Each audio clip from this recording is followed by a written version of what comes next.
Hey, what's up? Ako nga pala si BT at nandito ngayon tayo sa BT Reaction and welcome to my channel, Tunay na Kritiko. At meron tayong panonooring video ngayon. Ito po ay nagmula kay Banat Kapanig TV. Sa mga hindi pa po nakakabisita sa channel ni Banat Kapanig TV, bisita na po kayo mga katunay. At kung hindi pa kayo nakakapag-subscribe, subscribe na din po kayo mga katunay kay Banat Kapanig TV. At syempre, huwag nyo rin po sana kalimutan na mag-subscribe dito sa channel ko sa Tunay na Kritiko. Sa mga hindi pa nakakapag-subscribe, and click the notification bell para maging updated kayo sa mga reaction videos na aking ilalabas. At huwag na natin pagtagalin at sabay-sabay na nating panoorin ang laman ng video natin sa atin ni Banat Kapanig TV at bibigyan natin ng reaksyon. Paso. Number 1 na naman po si Pangulong Duterte bilang senatorial bet. Ayan! Po, talagang hindi na po matatawaran. Ayan yung sinabi ni FPRRD, no, na handa siyang tumakbo sa senatorial. Diba? Pero tingin ko talaga kapag tumakbo si FPRRD sa senador, is mananalo talaga to. Malakas ang panalo. Sana nga iskayanin pa ni FPRRD, no? Medyo syempre may edad na rin siya, no? Medyo pero sa tingin ko mukhang malakas pa naman eh. Kumbaga kung gusto niya pang magserbi sa bayan, hindi natin siya pipigilan. Di ba? Yun yan eh. Pagkadismaya ng mga tao dyan. Ito po, real talk, no, sa inyo pong namamahala sa anong tawag dyan? Yung PR, no? Pag pinahawak niyo po yung PR ninyo sa mga dilawan, isa lang po ang alam ng mga dilawan, kakamping, etc. Manira, no? Isa lang po ang alam nilang paraan na paano, alam ko po na gusto ng pamahalang ito na iangat yung kanilang mga personalities, yung mga leader, si PBBM, si Martin Romualdez, lalong-lalo na si Martin Romualdez. Pero kung ang inyo pong mga humahawak ng PR ay dilawan o utak dilawan, isa lang po ang ano niyan, no? Manira. Yan lang po ang kaya nila eh. Yun lang po ang kaya nila. Okay. Tignan nyo ha. Lahat yan, siniraan nung panahon na ang kampanya nila kay Marcos, paninira, sa Duterte, paninira. Hindi po effective. Matagal na pong hindi effective yung paninira. Isa lang naman po paninira nyo sa mga Duterte. Pro-China, pro-China. Mau-Diggs, Mau-Sara, no? Wala pong katuturan eh. Wala pong katuturan yung paninira. Kasi ang inaano nila dyan, yung hindi kumikibo yung mga Duterte about dito sa West Philippine Sea. Kaya tuloy napapagkamalan sila na pinapaboran nila yung China. Pero sa tingin nyo ba, kung sakasakaling ang China ay maging agresibo, no, kumbaga talagang tangkain nilang agawin kung anong gusto nilang agawin, ganito, sakupin tayo, maapi tayo, hindi naman siguro papayag yung mga Duterte sa ganun. No, magsasalita na yan. Kasi iba pinapangunahan porkit hindi nagsasalita eh. Sinasabi ko sa inyo, hindi porkit tahimik ang tao, walang laman yan. Mas matakot ka nga sa tahimik na tao kaysa maingay eh. 'Di ba? Yun yung kasabihan. Yun po yun. Kaya hindi po kayo umabante.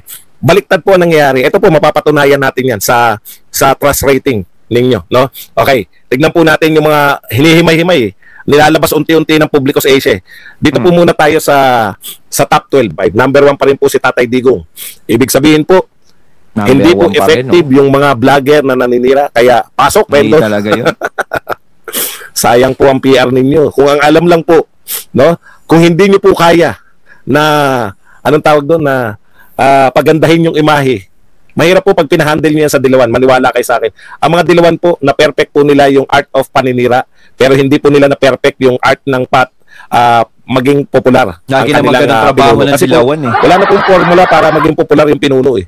Maglingkod lang po ng maayos, maramdaman ng tao yung mga proyekto. Wala na pong hihigit doon. Si Tatay Digong, unang taon pa lang, malakas na yung impact. Unang buwan pa lang, talagang ramdam mo kagad. Ramdam mo kagad na yung Pilipinas, ang laki ng pinagbago. Eto po, wala pa po tayong 2 taon. Naiinip na po kami lahat. Naiinip na kami na sana makita namin na matapos na, magkaroon na ng turnover. Ganun po ang contrast. Si Pangulong Duterte, first month pa lang po siya, grabe na epekto. Tumino talaga. Ngayon po, magdadalawang taon pa lang. Gusto na naming, ang tagal naman ng 6 years. Ang tagal-tagal. Okay. Ito po ang mga top 12. Number 1 po si Rodrigo Roa Duterte. Pangalawa po si Erwin Tulfo. Pangatlo si Willie Ong. So tatakbo si Erwin Tulfo. Aba. Willie Ong yung pangatlo, ibalik natin Kung tutusin para sa akin mga katunay si Willie Ong is karapat dapat talaga na mapasok to eh. Kasi tungkol sa mga health, 'di ba? Magaling siya eh. At saka talagang nagbibigay siya ng mga tips No, sa doktor nga may bayad na yun. Pero siya talaga is nagbibigay ng mga tips. Although syempre sasabihin ng iba, natural, content niya yun eh. O, mas maganda pa rin yun. Is nakakatulong si Willie Ong, si Doc, sa mga ganong bagay, lalong-lalo na sa may mga sakit. 'Di ba? Naiiwasan natin. Binibigay niya yung mga bawal, 'di ba? Yung mga hindi bawal, tsaka kung ano yung nagiging sign ng mga sakit mo. O, 'di ba? Mas maganda 'yon kung makakapasok din to si Doc Willie Ong. Pero maganda si Willie Ong sa ano no, sa Department of Health. Kayo mga katunay, tingin nyo, saan maganda si Willie Ong? Sa Senado, si Department of Health. 'Di ba? Taka. Aba, tuwan-tuwa si Manyakol ah. Tangina ka. Hayop ka. Kailan kita minanyak. Sir Badong. Papasok kayo rito, Manyakol. Utot mo. Alam nyo, sabi naman sa inyo, bawal, pwede kayo makinig, pero bawal nyo akong bastusin. Okay. Number 3 po, si Doc Willie Ong. Number 4, Christopher Bongo. Number 5, Uy, Bongo. Imelda. Kala ko, Imelda Marcos. Ayaw niyo Marcos. Maria Imelda pala si Aimee. Nagtaka ako, puta, bakit napasok si Imelda Marcos? Tatakbo pa ba yun? Bongo. Maria Imelda pala si Marcos. Maria Imelda pala pangalan. Hayop na yan. unang comment, Manyakol. Kala mo, minanya ko na siya eh. Ronald Bato de la Rosa. Ayun, si Bato. Pang-ilan na? 2. Wala kasi number eh. 2, 4, 6. Pang-anim po si Bato. Pang-7 si Vicente Tito Soto. Pang-8 si Dumagoso, Isko Moreno. Pang-9 si Tingin nyo, si Isko, no, malakas. Makakapasok din, no? Loping Lacson. Pang-10 si Maria Leonora Lenny Robredo. Aba? Paningit. May paningit ha. Wala, paningit. Singit. Ano ba yun? Yung sa madyong yun, di ba? Pang-11 si Gibo Chodoro. Gibo. At pang-12 si Pia Cayetano. Hey. Ayan po ang bumubuo sa top 12, no? Congratulations po, mahal na Pangulong Tatay Digong. Talagang mahal na mahal ka ng mga tao. Yung mga papasok po dito na magbibintang sa akin ng kung ano-ano, pangarap nyo ba yan? Pangarap nyo bang manyakin ko kayo? Okay. 5C Sir Badong. Kasama po sa Publicos Asia na yan, dalawa po yung nilabas nila eh, no? Kasama po yung public perception sa Congress, no? Kumusta naman po? Kasi, siyempre, Duterte po, no? Siniraan, naglabas ng mga sangkatutak sangkatutak po na ano na resolution, no? Resolution para ipagtanggol si Franz Castro, una. Resolution para papasukin yung ICC, pangalawa. Resolution para imbestigahan yung SMNI, resolution para i-contempt si Badoy at saka si Eric, para tanggalan ng prangkisa yung SMNI. Yan po, lahat po yan, involved po kay Duterte. Hindi po wala po silang pakialam sa SMNI per se, no? Si Duterte po, si Sara at yung mag-amang Duterte po ang punteriya nila. Hindi po si Kibuloy, hindi po yung SMNI. Nagkataon lang po na yan lang po ang dyan lang po nakakapagsalita si Pangulong Duterte. Siyempre, nasasaktan sila sa katotohanan. Pero tingin ko kung wala si Duterte doon sa SMNI, hindi naman hindi maapektuhan. Parang ganun lang yun eh. Diba? No? Nasasaktan sila sa katotohanan. Okay. Punta po Iba tayo kasi rito. magsalita Ito po, si Tatay Digong eh. matapos po yung ginagawa ninyo laban sa mga Duterte, ano na po ang pananaw ninyo, pananaw sa inyo ng taong bayan? Ito po taong bayan, no? From 41%, bagsak po, naging 34% na lang ang trust rating ng Kongreso. Yun ng particular, yan pong Congress. Yun no? lang. Okay. At ito po ang malupit. An alarming 8 in 10 Filipino voters, mga botante lang po yung tinatanong dito, no? 8 sa 10 Pilipino ay naniniwala na meron pong corruption sa Congress. Puta, 80% naniniwala na may corruption sa Congress. No. Iyan po ang pananaw ng taong bayan. Iyan po yung mga pananaw po ng anti-Duterte. Pananaw lang po yan ng mga vloggers ninyo. Malaki po ang pagkakaiba ng pananaw ng mga vloggers na ibinababa po ng mga mga dilawan na panay-paninira sa Duterte. Hindi nyo po kayang tapatan ng paninira yung naramdaman ng mga tao. Kaya mahal ng mamamayan si Pangulong Duterte. Sabi ko nga, paulit-ulit tayo rito, sandamukal, no? Sa isang upuan, hindi nyo po mababanggit lahat. Hindi nyo po mababanggit lahat yung mga naging proyekto ni Pangulong Duterte. Napakarami po. Pero ito lang po ang matitiyak namin, ang mga proyekto po ni Pangulong Duterte hindi po yan na nasusulat lang sa mga numero, hindi po yan nakikita lang sa mga video. Yan po ay nakikita, nararamdaman, naaamoy. Yan po ang mga tunay na proyekto. Wala pong nilabas si Pangulong Duterte, may mukha niya. Alam ko po, yung compilation ng mga ginawa ni Pangulong Duterte, doon lang sa doon lang yung sa nung patapos na po yung termino niya.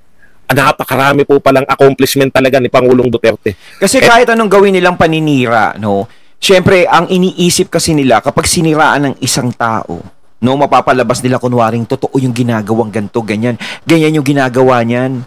Hindi maganda ugali ganto. Ang masama sana kung hindi kilala ng mga tao si Duterte, yung mga Duterte. Ang problema, kilala sila ng mga tao eh. No, naramdaman ng mga tao kung paano magpatakbo yung mga Duterte. 'Di ba? Hindi naman parang ginagawa kasi nilang mga bulag, mga bingi, walang pakiramdam yung mga tao. Oh.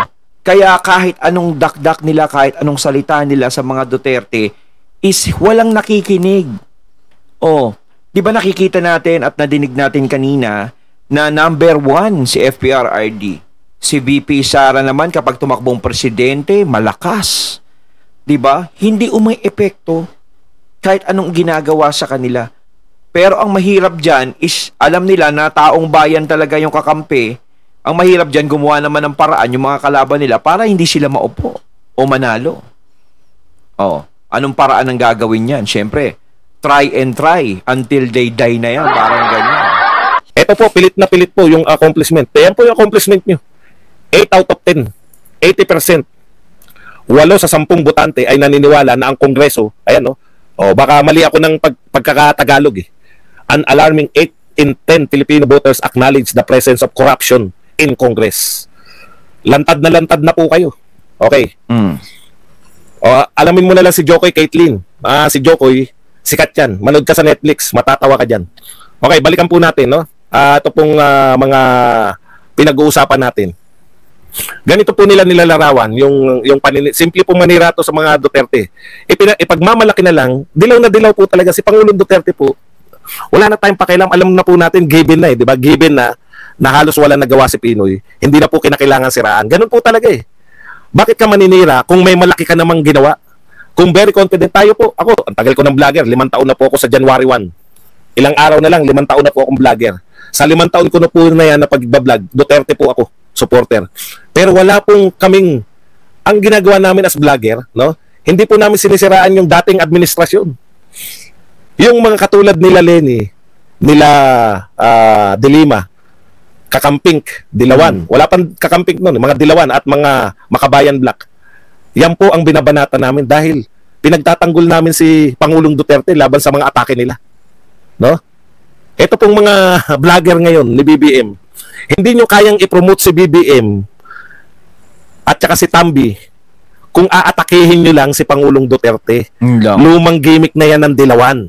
Ginamit na yan ni Cory, nabenta yan kay Cory, hindi na umubra yan kay Pinoy. Yung diskarte ng mga Dilawan na ganyan. Uulitin nyo kay Duterte. Ito po epekto. Number 1 si Duterte sa presidential tuloy, sa may senatorial survey. Number 1 si Sara sa kanyang pagiging DepEd. Number 1 siya sa kanyang pagiging vice president. Yan po. Asgas na kasi yung siraan eh. Wala na yan eh. Nung kamandidato si PBBM, ginamit na kay PBBM yan eh. Wala yun, nanalo. Laki ng lamang. Katotohanan. Balik tayo rito. Kita nyo tignan po ninyo to. Halimbawa po ng banat nila na patalo. Yung banat ng banat lang. Ito po. Uulitin ko sa kagaguhan at kayabangan ng mga DDS shit.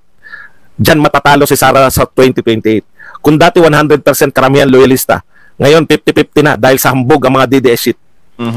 Diba? Dati daw, lahat daw na loyalista boboto kay Sara Duterte.